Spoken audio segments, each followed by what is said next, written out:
ท่านก็จะเอาช้อนเนี่ยตักน้ำแกงส้มใส่ลงไปในบาตร2-3 ช้อนแล้วเอามือขยับแล้วเปิบเอาดิ้นไปมองด้วยตาตัวเองถึงได้ทราบซึ้งแกงส้มกะละมังหนึ่งพระ5 รูปและของหวานมีอะไรไหมกล้วยน้ำว้าค่ะพอฉันข้าวเสร็จก็ฉันกล้วยน้ำว้ากันคนละลูก2 ลูกจบรายการจริงๆไม่มีอย่างอื่นเลยตั้งแต่ครั้งนั้นเป็นต้นมาดิ้นก็พยายามที่จะไปทำบุญทำกุศลด้วยเพราะว่าทำไมถึงยากแค้นแสนสาหัสอย่างนั้นมาคิดถึงพระไทยเราโอ้สบายมากนะข้าวปลาอาหารบริบูรณ์ทีเดียวทั้งของข้าวของหวานเรียกว่าพระของเราฉันวันเดียวภัตตาหารต่างๆเหล่านั้นเนี่ยพระพม่าฉันไปได้อย่างน้อยก็อาทิตย์หนึ่งนี่แหละเป็นเหตุให้ต้องเดินทางไปกระทำกุศลกับท่านบ้างช่วยสนับสนุนโดยไม่เลือกหรอกค่ะว่าจะเป็นใครจะเป็นชนชาติไหนแต่ถ้าเขานับถือพุทธศาสนาแล้วประพฤติดีปฏิบัติชอบศึกษาเล่าเรียนพระธรรมก็ถือว่าได้ช่วยสนับสนุนช่วยกันจันโลงพระพุทธศาสนาให้ตั้งมั่นยืนนานยิ่งขึ้นไปถ้าไม่มีผู้เรียนก็จะไม่มีผู้ปฏิบัติเพราะปฏิบัติไม่เป็นเพราะเหตุที่ว่าไม่ได้เรียนเมื่อปฏิบัติไม่เป็นการหลุดพ้นก็มีไม่ได้ปฏิเวทเกิดไม่ได้ดังนั้นที่ใดมีการศึกษาเล่าเรียนพระธรรมแล้วมีการปฏิบัติเจริญสมถภาวนาเจริญวิปัสสนาภาวนาโอกาสที่จะสั่งสมสติปัญญาไว้เพื่อการหลุดพ้นไปจากสังสารวัฏนะได้เข้าถึงการบรรลุมรรคผลนิพพานในอนาคตการอันใกล้นี้ย่อมมีได้แน่นอนนิดมองในแง่นี้นะนิดถึงได้ไปทำบุญทำกุศลที่นั่นแต่ไม่ใช่ว่าที่เมืองไทยจะไม่ทำนะโอ้ทำค่ะเนี่ยอย่างปีนี้ก็จะไปทอดกฐินที่วัดป่าบุญคุ้มเกล้าวัดป่าบุญคุ้มเกล้าเนี่ยนะคะก็ที่จังหวัดฉะเชิงเทราแล้วนิ้จะบอกรายละเอียดให้ว่าอยู่ตรงไหนนะคะตอนนี้นิ้ก็ไปที่วัดป่าบุญคุ้มเกล้ามาเมื่อไม่กี่วันนี้เองยังไม่ได้อาทิตย์หรอกเพราะว่าที่ด้านจะมีการสัมมนาพระธรรมวินัยจะมีพระที่ประพฤติปฏิบัติธรรมศึกษาเล่าเรียนพระธรรมและปฏิบัติเรียกว่าเป็นผู้ที่สาขานี้เป็นสาขาที่แผ่ไปทั่วทั้งประเทศแล้วล่ะนะเป็นสาขาที่ทรงพระธรรมและวินัยมีการศึกษาเล่าเรียนกันทุกวันและมีการปฏิบัติกันเป็น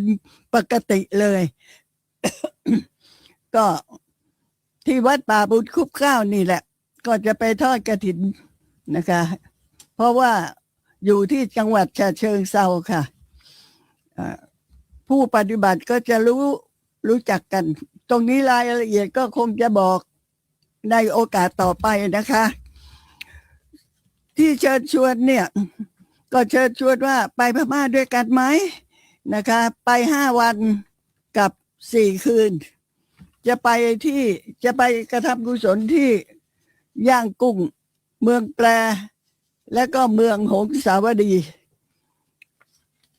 ด้วยการถวายทานแก่ภิกษุสงฆ์สามเณรและแม่ชี600 ท่าน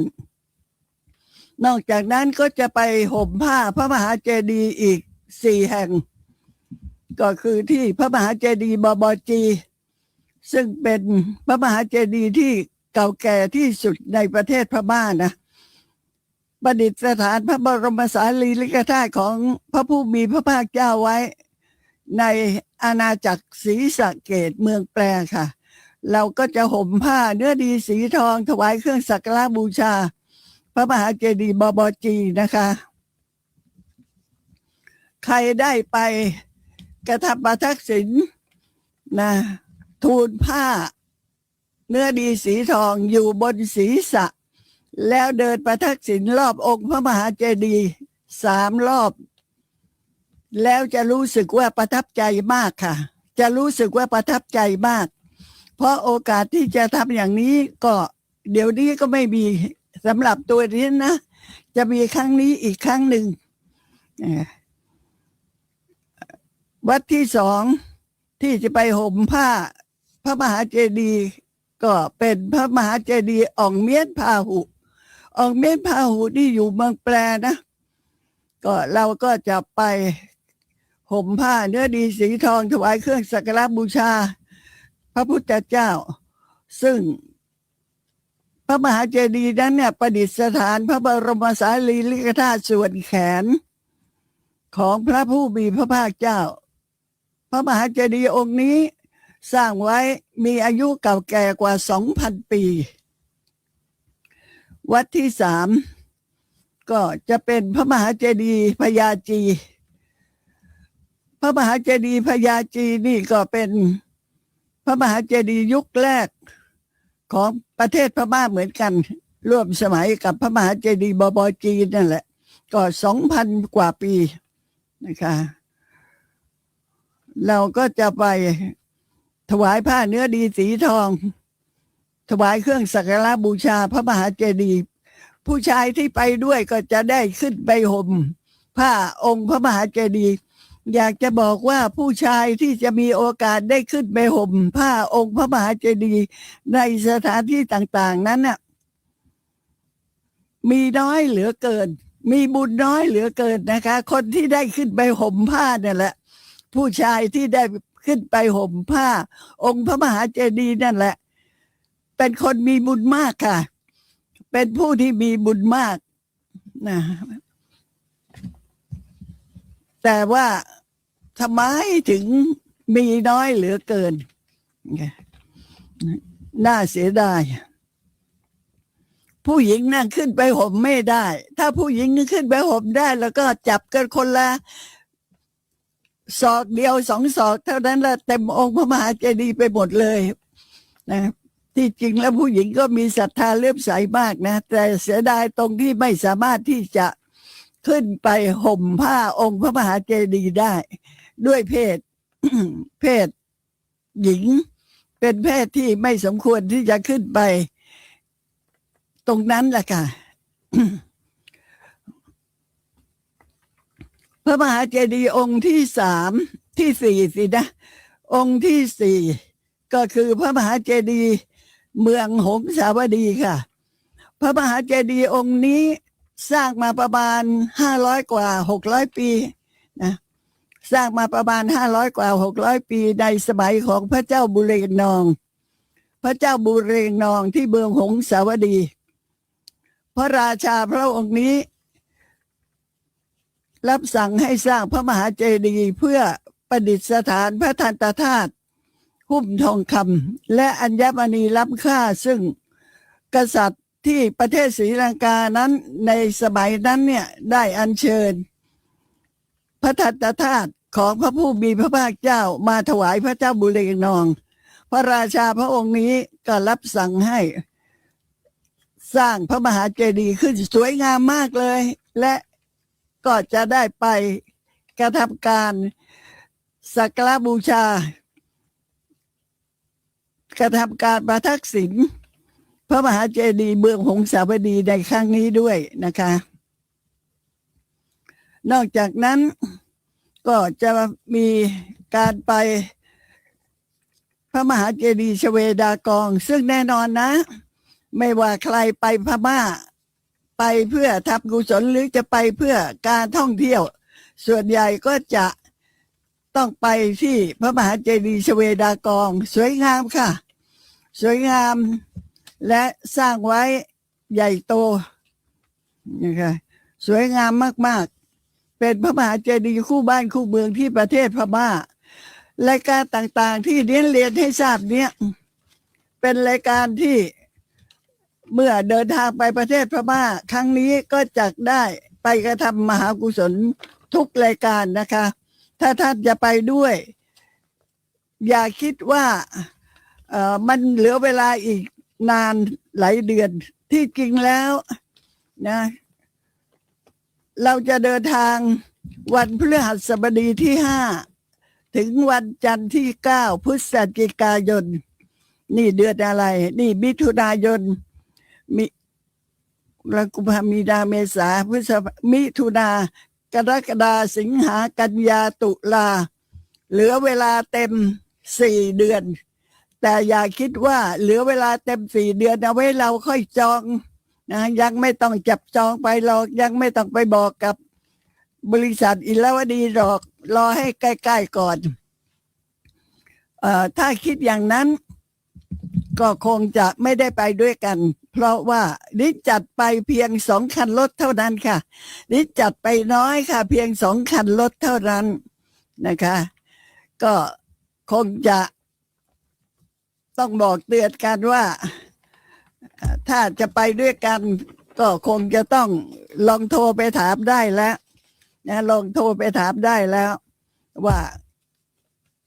ค่าใช้จ่ายเท่าไหร่เดินทางยังไงรายละเอียดมีอะไรบ้างนะคะโทรไปได้ค่ะตั้งแต่วันจันทร์ถึงวันศุกร์ก็โทรที่02นะคะโทรศัพท์02ค่ะโทรศัพท์ของบริษัท025033232ทบทวนนะคะ025033232ส่วนโทรศัพท์มือถือ0827165124ทบทวนนะคะโทรศัพท์มือถือค่ะ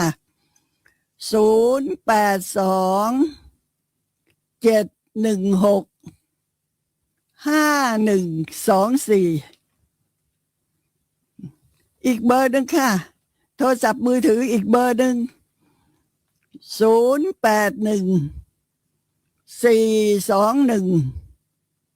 0814210704ทบทวนค่ะ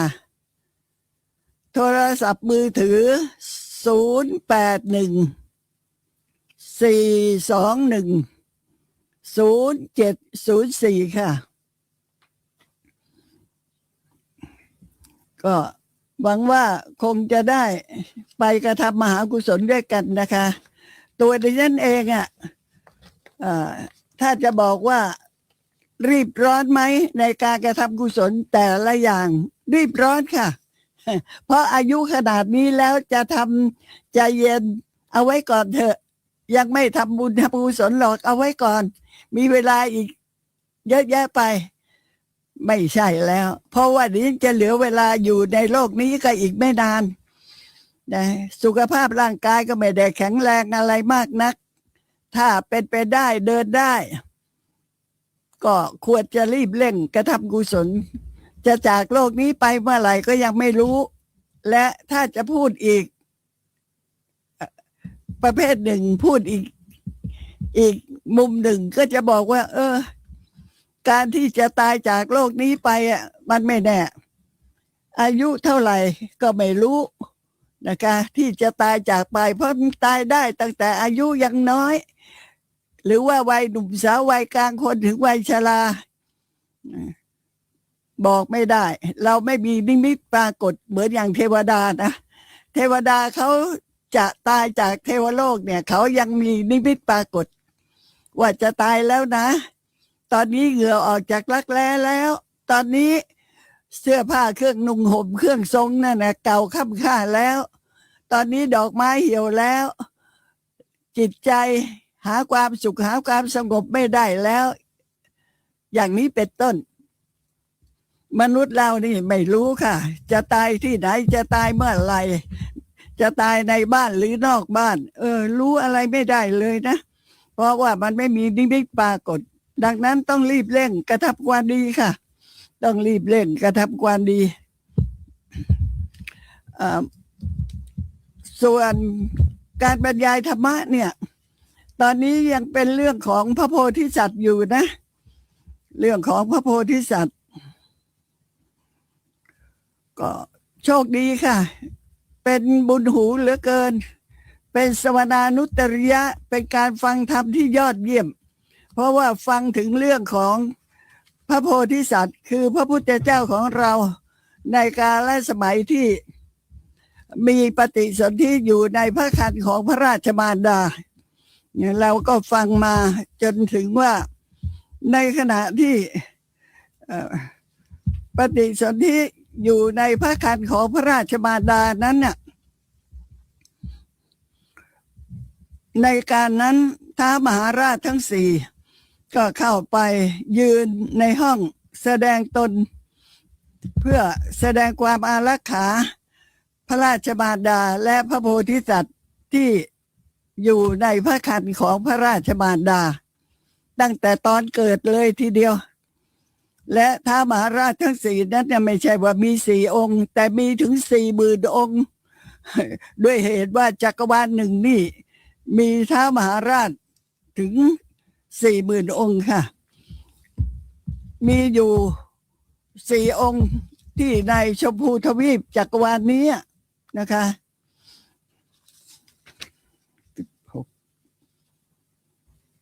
อันนี้สถานีขอเลิก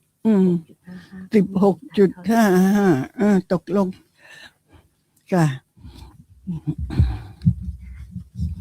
ถ้ามหาราชทั้ง4นั้นน่ะไม่ใช่มี4 องค์มีตั้ง40,000 องค์แยกกันอยู่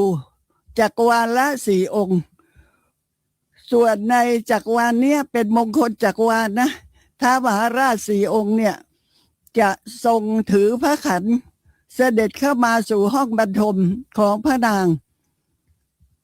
ตอนนี้เนี่ยพระโพธิสัตว์ปฏิสนธิแล้วแต่ยังเป็นกัลละอยู่นะยังมีรูปร่างกายเหมือนกับหยดน้ำใสๆที่อยู่ในท้องของพระราชมารดานั่นแหละเพื่อที่จะถวายอารักขาของพระโพธิสัตว์ส่วนองค์อื่นๆนั้นน่ะแยกย้ายกันไปอารักขา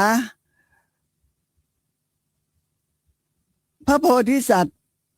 ตั้งแต่ประตูห้องบรรทมจนถึงจักรวาลนู่นจนถึงปากขอบจักรวาลนู่นเลย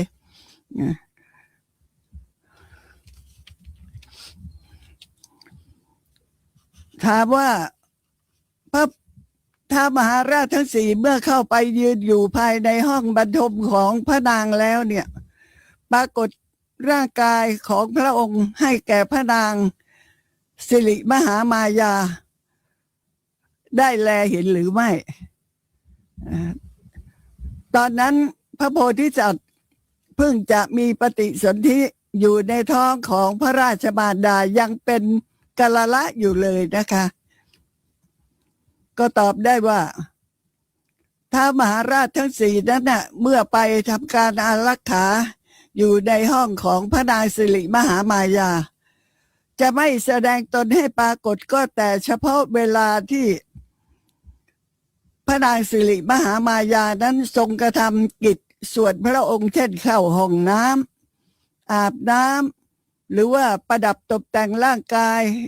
หรือว่าจะเสวยพระตาหารอย่างนี้ท้ามหาราชก็จะไม่แสดงตนให้ปรากฏ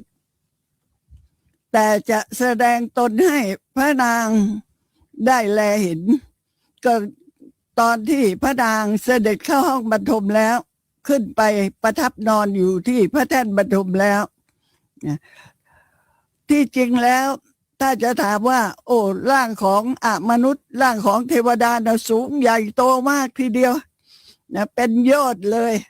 มาเต็มองค์ต้องใช้ว่ามาเต็มองค์นี้เป็นยอดเลยค่ะถ้านอนอยู่บนเตียงนอนมองขึ้นไปมองใช้สายตามองขึ้นไปเบื้องบนจะเห็นได้ก็เพียงแค่เข่าเท่านั้นเนี่ยไม่เกินเข่านะเพราะว่าสูงใหญ่มากจะเห็นได้ตรงหน้าแข้ง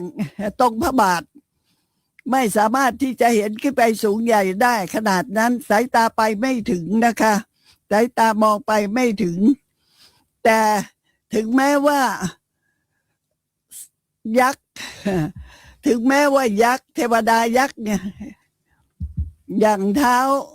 เวสสวรรณเนี่ย ถ้าพระนางมองเห็นแล้วจะกลัวไหม ไม่กลัวหรอกค่ะสำหรับพระราชบารดาถึงแม้ว่าจะเห็นท้าวมหาราชทั้ง4 องค์นั้นก็ไม่กลัวด้วยอานุภาพบุญของพระนางเอง และด้วยอานุภาพบุญของพระโพธิสัตว์ที่อยู่ในพระครรภ์นั่นเอง เป็นเหตุให้พระนางสิริมหามายาไม่กลัวถึงแม้ว่าจะเห็น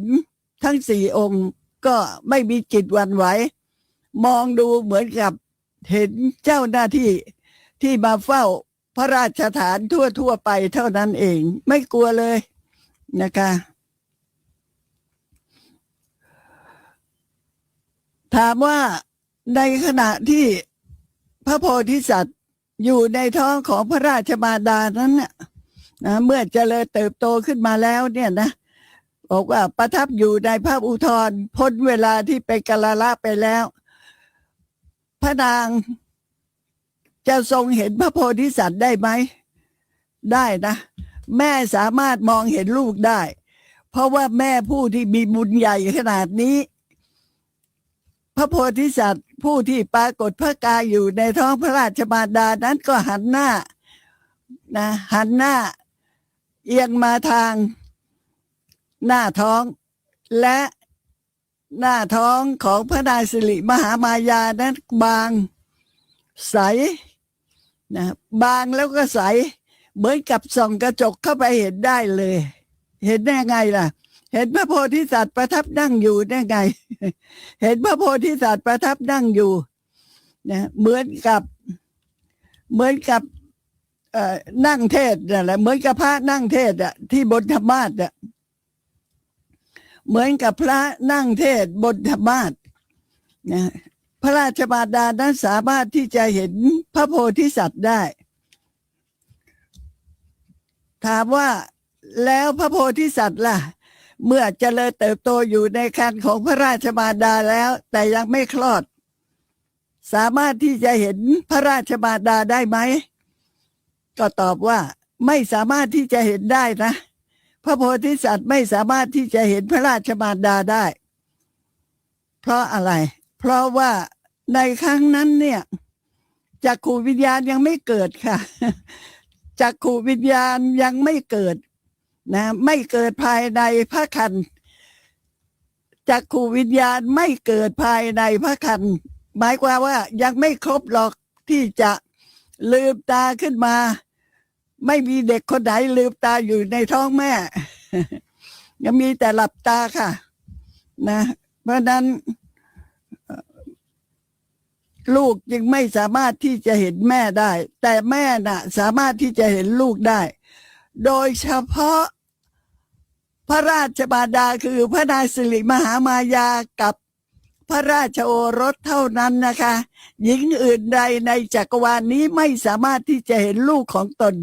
ที่อยู่ในท้องของตนได้เลยไม่สามารถที่จะเห็นได้ค่ะนะเวลาบางคนเนี่ยบอกว่าเปิดเพลงให้ลูกฟังทั้งที่ลูกยังอยู่ในท้องหรือว่าพูดกับลูกได้อะไรได้อย่างนั้นว่าความที่เป็นพ่อเป็นแม่ใหม่พ่อใหม่แม่ใหม่ก็เลยตื่นเต้นกับลูกก็พ่อเอามือลูบท้องแม่แล้วพูดกับลูก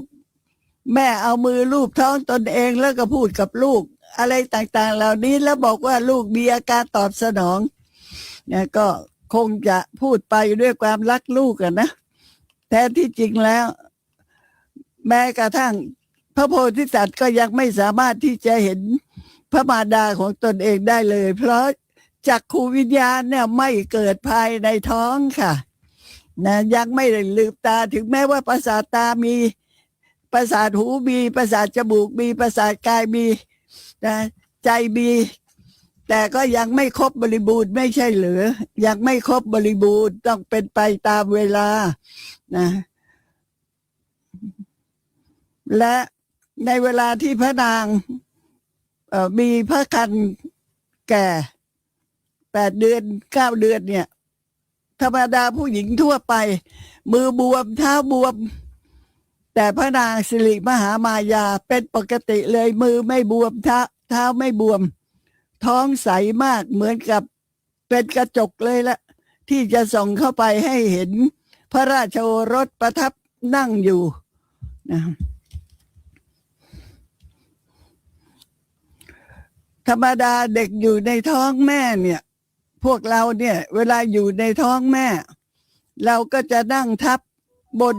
กระเพาะอาหารเก่าคือในอุจจาระน่ะนั่งทับอยู่ในกระเพาะอาหารเก่าแล้วก็บนศีรษะเนี่ย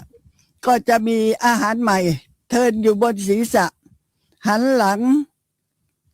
ลังตัวเองเนี่ยเข้าไปหาพื้นท้องแม่แล้วก็นั่งยองพิงกระดูกสันหลังแม่เอามือทั้งสองข้างยันคางเอาไว้เหมือนกับลิงที่นั่งอยู่ในโพรงไม้เวลาฝนตกหนีฝนนั่นแหละเรื่องนี้ทางแพทย์รู้ดีนะแต่พระโพธิสัตว์ไม่เป็นอย่างนั้นพระโพธิสัตว์นั่งขัดสมาธินะนั่งขัดสมาธิทรงพิงกระดูกสันหลังแม่นั่นแหละแล้วนั่งขัดสมาธิหันหน้าไปทางทิศบูรพาเหมือนกับพระธรรมกถึกนั่งบนธรรมาสน์นี่แหละนะท่านมีแสดงไว้ชัดเจนเลยนะโชคดีที่เราได้เรียนพระไตรปิฎกนะท่านมีแสดงไว้ชัดเจนเลยหลักฐานมีพร้อมบาลีเนี่ยสัตตวาอัฏฐวาเอกาทัสสะวาทวาทัสสะวานะแสดงไว้ว่าแปลเป็นไทยนะแสดงไว้ว่าทารกที่อยู่ในท้องของแม่เนี่ยถ้าอยู่ครบ7 เดือนแล้วคลอดออกมาเด็กคนนั้นจะรอดนะจะยังไม่ตายแต่สภาพร่างกายก็อ่อนแอนะถ้าหนาวมากก็ทนไม่ไหวร้อนมากก็ทนไม่ไหวแต่เดี๋ยวนี้เขามีเครื่องอบใช่ไหมอบในตู้อบดังนั้นถ้ามีเครื่องอบทำให้ร่างกายแข็งแรงไม่ต้องไปทนหนาวทนร้อนเพราะในกาลและสมัยที่พระพุทธองค์ยังทรงพระชนอยู่ไม่มีแอร์ไม่มีเครื่องอบอะไรทั้งนั้นน่ะแต่เดี๋ยวนี้น่ะเขามีเครื่องอบในสมัยนั้นเนี่ยท่านแสดงไว้ว่าสัตว์ที่อยู่ในท้องของแม่ถ้าอยู่7 เดือนแล้วคลอดออกมาเนี่ยหรือแท้งออกมาก็รอดนะแต่ต้องดูแลให้ดีเพราะร่างกายนั้นยังไม่แข็งแรงยังไม่บ่มให้สุกเต็มที่แล้วว่าอย่างนั้นยังต้องอาศัยมารดาคุ้มครองอยู่ตัวของเด็กนั้นน่ะไม่สามารถที่จะทนความหนาวมากๆได้หรือจะทนความร้อนมากๆได้นะรอดนะคะแต่ที่อยู่ในท้องของแม่ได้8 เดือนแล้วคลอดถ้าอยู่ในท้องของแม่ได้8 เดือนแล้วคลอดเด็กนั้นไม่รอดค่ะตายนะแต่เดี๋ยวนี้คงจะดีขึ้นนะแต่ในสมัยนั้นเนี่ยนี่เป็นคำสอนพระพุทธเจ้าจริงๆในศัพท์ที่ว่านววาทสวาสัตตวาอัฏฐวาเอกาทัสสวาทัสสะทวาทัสสวานะสัตว์ที่อยู่ในครรภ์ของมารดาได้7 เดือนคลอดออกมานะรอดก็จริงแต่ว่าร่างกายยังไม่แข็งแรงไม่อาจทนหนาวทนร้อนได้แต่ผู้ที่อยู่ในท้องของมารดาได้8 เดือนแล้วคลอดออกมาเด็กคนนั้นส่วนใหญ่จะไม่รอดค่ะไม่รอดจากความตายต้องตายก่อนแต่ถ้า8 เดือนกว่า9 เดือน10 เดือนอย่างนี้รอดส่วนพระโพธิสัตว์เวลาคลอดทำยังไง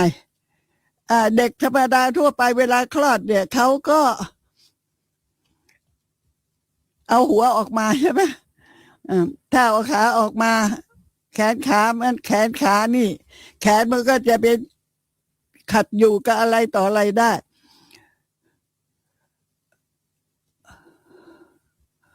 พระโพธิสัตว์นี่ใช้คำว่า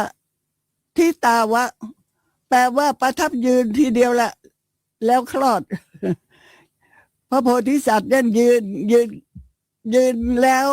คลอดออกมาจากท้องพระราชมารดาในกาลสมัยนั้นที่พระนางสิริมหามายาเทวีทรงพระครรภ์เรียกว่าแก่แล้วทรงพระครรภ์แก่แล้วใกล้คลอดเป็นธรรมดาของผู้หญิงเกือบทุกคนเลยนะเมื่อเวลาท้องเนี่ยเวลาท้องถึงแม้ว่าจะไปอยู่กับสามีตามลำพัง2 ต่อ 2แต่เวลาท้องคิดถึงบ้านคิดถึงแม่อยากที่จะไปคลอดอยู่ใกล้ๆกับแม่อยากจะให้แม่ดูแลแต่สมัยนี้มันมีโรงพยาบาลแล้วมีอะไรที่ทำความสะดวกเยอะนะถ้าเป็นสมัยก่อนนู้นน่ะไม่ใช่นะในสมัยของพระพุทธเจ้าเนี่ยแม้กระทั่งพระนางสิริมหามายาเนี่ยพอเวลาท้องแก่แล้วก็มีความคิดนะทรงพระดำริว่าเราจะกลับไปสู่ตระกูลของพระญาติเรานะเพื่อที่จะไปคลอดที่บ้านเมืองของตนเองนั่นแหละแล้วก็กราบทูลพระเจ้าสุโธทนะพระราชาก็เต็มใจยินดีที่จะให้กลับไปบ้านเพื่อคลอดพระราชโอรสพระเจ้าสุโธทนะก็รับสั่งให้ประดับตกแต่งรถตกแต่งทางที่จะเสด็จไปตั้งแต่กรุงกบิลพัสจนถึงกรุงเทวทหะเมืองของพระนางสิริมหามายาเดิมเนี่ยอยู่กรุงเทวทหะส่วนพระเจ้าสุโธทนะเนี่ยเวลาที่แต่งพระนางมาแล้วก็ให้พระนางมาอยู่กรุงกบิลพัสนะพอใกล้คลอดเมื่อจะกลับบ้านไปสู่กรุงเทวทหะก็รับสั่งให้พระเทวีเนี่ยจัดรถเรียบร้อยแล้วให้นั่งบนวอทองจัดวอไปนั่นแหละไม่ใช่วอเครื่องบินนะวอทองที่ต้องลากต้องเข็นไปตามทางพื้นดินนั่นแหละส่วนเจ้าสักยะทั้งหลายจะมีกี่ร้อยกี่พันองค์ก็แล้วแต่ที่อยู่ในพระนครทั้งหมดเลยก็จะต้องติดตามพระเจ้าสุโธทนะและพระนางสิริมหามายาไปในงานนี้ทุกคนเจ้าสักยะผู้อยู่ในพระนครทั้งสิ้นแวดล้อมบูชาด้วยดอกไม้ของหอมแล้วพาพระเทวีเสด็จไปเมื่อเสด็จไปในระหว่างทางถึงสวนถึงลุมพินีสารวโนทยานพระนางสิริมหามายาเนี่ยประทับนะมองเห็นทอดพระเนตรเห็นลุมพินีสารวโนทยานซึ่งไม่ห่างไกลจากพระนครเทวทหานักคือไม่ไกลจากพระนครของพระนางเนี่ยก็เกิดความยินดีพอใจที่จะไปชมพระราชอุทยานอยากจะไปประพาสพระราชอุทยานก็เลยกราบทูลให้พระเจ้าสุโธทนะทราบว่าขอเดินเที่ยวที่นี่ซะหน่อยเถอะ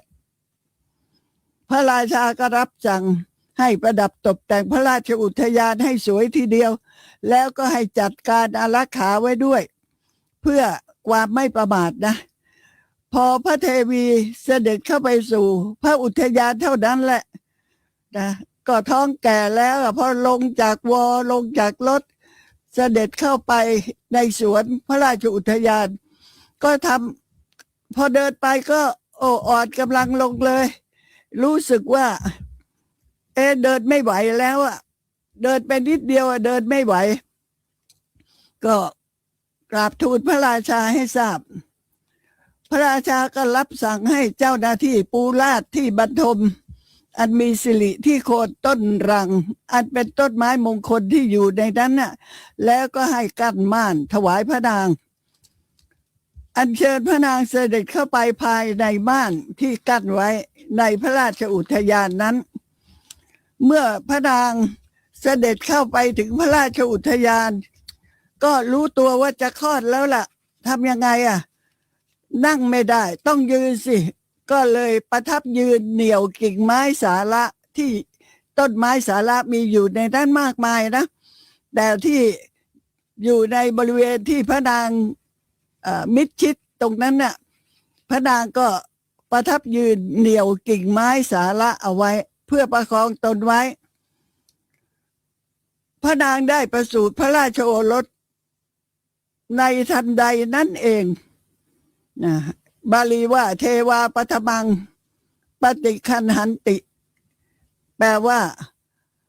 ในครั้งนั้นพระพรหมที่เป็นพระอรหันต์ทั้งนั้นนะเหล่าพรหมในชั้นสุทาวาสพรหมผู้ที่เป็นพระขีณาสพเมื่อเห็นพระนางประสูติพระราชโอรสออกมาก็เข้าไปรับถามว่าจะรับได้ยังไงนะเหล่าพรหมในชั้นสุทาวาสเนี่ยแปลงเพศมาหรือยังไงแปลงเพศมาเป็นเจ้าหน้าที่ถวายการประสูติหรือยังไงบอกว่าไม่ใช่ไม่ได้แปลงเพศมาแล้วก็มาทั้งที่เป็นพระพรหมนั่นแหละนะถ้าใครจะคิดว่าพระพรหมจะแปลงเพศมาเป็นเจ้าหน้าที่ถวายการประสูติหรือไม่ใช่นะในครั้งนั้นเนี่ยพระนางสิริมหามายานี่ทรงนุ่งผ้าขจิตด้วยทองนะทรงห่มผ้าสองชั้นผ้าน่ะมีลายคล้ายกับตาปลาคลุมไปถึงฝ่าพระบาทคลุมไปถึงฝ่าเท้าอะนะประทับยืนเหนี่ยวกิ่งไม้สาระไว้และการประสูติพระราชโอรสของพระนางนั้นง่ายมากทีเดียวคล้ายกับน้ำที่ไหลออกมาจากกระบอกกลองคือพระโพธิสัตว์นั้นเสด็จออกมาจากท้องของพระราชมารดาเหมือนกับยืนอยู่ในพื้นที่ราบเรียบทีเดียวนะท่านจึงบอกว่าการประสูติพระราชโอรสของพระนางนั้นง่ายมากคล้ายกับน้ำที่ไหลออกมาจากกระบอกที่กรองน้ำในขณะนั้นพระพรหมในชั้นสุทาวาสเข้าไปโดยเพศของพระพรหมตามปกตินี่แหละนะทรงรับพระราชโอรสด้วยข่ายทองทรงรับพระราชโอรสด้วยข่ายทองนะและทันทีที่พระโพธิสัตว์ประสูติออกมาจากครรภ์ของพระราชมารดาประทับฝ่าพระบาทที่เสมอลงแผ่นดินนะอันเสมอลงบนแผ่นดินนะท่านว่าอย่างนี้ว่าที่จริงแล้วยังไม่ทันวางพระบาทลงบนแผ่นดินเลยนะทันทีที่ประสูติออกจากครรภ์ของพระราชมารดาพระพรหมทั้งหลายก็เอาข่ายทองรองรับไว้แล้วยังไม่ให้พระบาทถึงพื้นเลยว่าอย่างนั้นเท้าพอพระพรหมรับด้วยข่ายทองคำแล้วเนี่ยก็ส่งให้ท้าวมหาราชทั้งสี่รับต่อเทวดาจะรับทั้งนั้นนะส่งให้ท้าวมหาราชทั้งสี่รับต่อจากพระหัตถ์ของท้าวมหาพรหมด้วยตาข่ายที่ทำด้วยหนังเสือตาข่ายที่ทำด้วยหนังเสือบอกว่ามีสัมผัสร่างกายที่อ่อนนุ่มมากเชื่อกันว่าเป็นมงคลยิ่งต่อจากนั้นเมื่อท้าวมหาราชทั้งสี่รับพระราชโอรสต่อมาจากท้าวมหาพรหมแล้วมนุษย์ทั้งหลายจึงได้รับต่อจากพระหัตถ์ของท้าวมหาราชทั้งสี่เองด้วยเทิดอย่างดีแล้วพอพ้นจากมือมนุษย์จึงได้ประทับยืนบนแผ่นดินค่ะนะการเกิดของพระโพธิสัตว์นั้นเป็นอย่างนี้เสตัมหิฉัตเตอนุหิระมาเนหมายความถึงว่าเมื่อเทพบุตรกั้นเสวตฉัตรอันเป็นทิพย์ แม้เครื่องราชกุฏภัณฑ์ทั้งห้าอันเป็นบริขารของฉัตรมาแล้วในที่นี้ประดุจดังพระราชาที่เขากั้นฉัตรถวายไว้ในเวลาที่พระราชาเสด็จไปในที่ต่างๆเครื่องราชกุฏภัณฑ์เนี่ยนะมีอะไรบ้าง เครื่องราชกุฏภัณฑ์ทั้งห้าที่ประดับพระราชาก็มีพร้อมที่มาบูชาพระโพธิสัตว์เครื่องราชกุฏภัณฑ์ก็มีอะไรมีพระขันหนึ่งพระขันนะมีห้าอย่างใช่ไหมหนึ่งพระขันสองพัดเบตาลสามกำหางนกยูงสี่พัดวาลวิชดีห้ากรอบพระพักตร์ถามว่าโอ้ของมากมายอย่างเนี้ยปรากฏแก่สายตามนุษย์เหรอตอบว่ามนุษย์ไม่สามารถที่จะเห็นคนที่ถือเครื่องราชกุฏภัณฑ์ได้หรอกเพราะอะไร เครื่องราชกุฏภัณฑ์มีคนถือจริงแต่เป็นเทวดาถือค่ะเป็นเทวดาถือ